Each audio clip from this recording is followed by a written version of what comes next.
वामन पुराण के अनुसार नाग पताल लोक में रहते हैं, जिसकी राजधानी भोगावती है, जिसे पताल लोक के सप्त गोदावरी क्षेत्र में होने की पुष्टि वामन पुराण के एक श्लोक से होती है। नागों का अस्तित्व पृथ्वी पर सदियों से है, इसमें कोई भी शंका नहीं, मगर इच्छाधारी नागों का अस्तित्व हृदय में रहस्य और रोमांच की अनुभूति कराता है।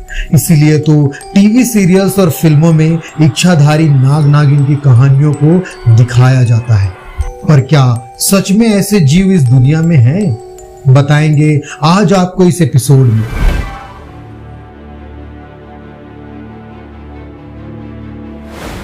कहते हैं कि रहस्य से पर्दा उठाना बहुत जोखिम का काम है। ऐसे ही जंगल की एक गुफा में किसी बड़े रहस्य से पर्दा उठाने जब कुछ लोगों के कदम गए तो वो कदम फिर वापस नहीं लौटे। अब उस गुफा को बड़े पत्थरों से बंद कर दिया गया है।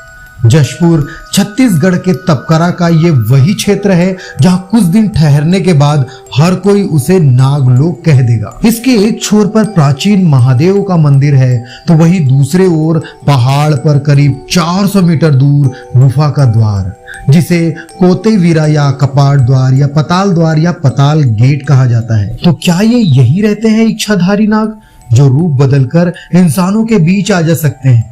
तपकरा के स्थानीय कहते हैं कि उनके पूर्वज ने वहां कभी इच्छाधारी नागों और उनकी चमकदार मणियों के दर्शन किए थे। भारत में कई मंदिर नागों को समर्पित है, जहां इच्छाधारी नाग नागिनों के आने की किंवदंतियां प्रचलित है। ऐसी कई जगहें हैं जिसे नागलोक जाने के रास्तों में गिना जाता है।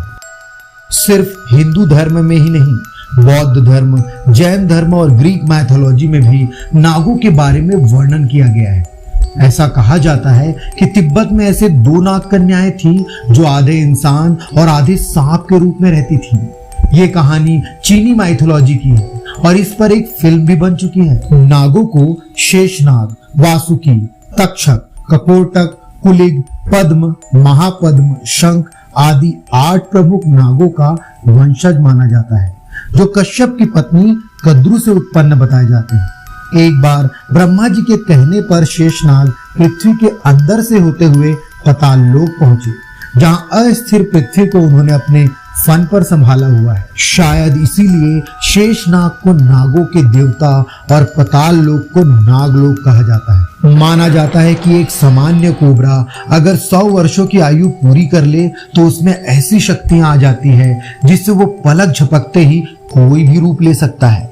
उसके जहर में वो शक्ति आ जाती है जो जहर को खुद जहर से भी खतरनाक बना देता है। उसे ऐसी मणि मिल जाती है जो उसकी हर इच्छा पूरी कर देती है। उन्हें उम्र के हर पड़ाव में यौवन से भरपूर रखती है। 100 वर्ष से ज्यादा उम्र होने के बाद सर्प में उड़ने की शक्ति भी आ जाती है। सर्प कई प्रकार के होते हैं, मणिधारी, इच्छाधारी, उड़ने वाले, 1 फनी से लेकर 10 फनी तक के सांप, जिसे शेषनाग कहते हैं। नील मणिधारी नाग को सबसे उत्तम माना जाता है। हालांकि वैज्ञानिक अब अपने शोध के आधार पर कहने लगे हैं कि सांप विश्व का सबसे रहस्यमय प्राणी है और दक्षिण एशिया के वर्षा वनों में उड़ने वाले सांप पाए जाते हैं। उड़ने में सक्षम इन सांपों को क्रोसोपेलिया जाति से संबंधित माना जाता है। वैज्ञानिकों ने 2 और 5 फन वाले सांपों के होने की पुष्टि की है, लेकिन 10 फन वाले सांप अभी तक नहीं देखे गए हैं। दुनिया भर में ऐसे कई जंगल हैं जहां नागलोक हो सकता है। अमेज़न भी एक ऐसी ही जंगल है जिसे किसी ने कभी पूरी तरह से नहीं जाना।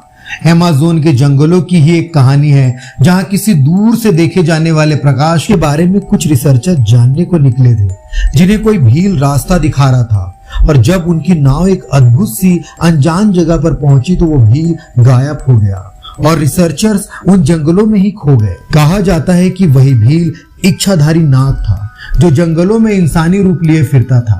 आज तक किसी मानव के इच्छाधारी नाग से संपर्क में आने की कोई पुष्टि नहीं है और इच्छाधारी नाग एक रहस्य ही बनकर रह गया है। आप इस बारे में क्या सोचते हैं?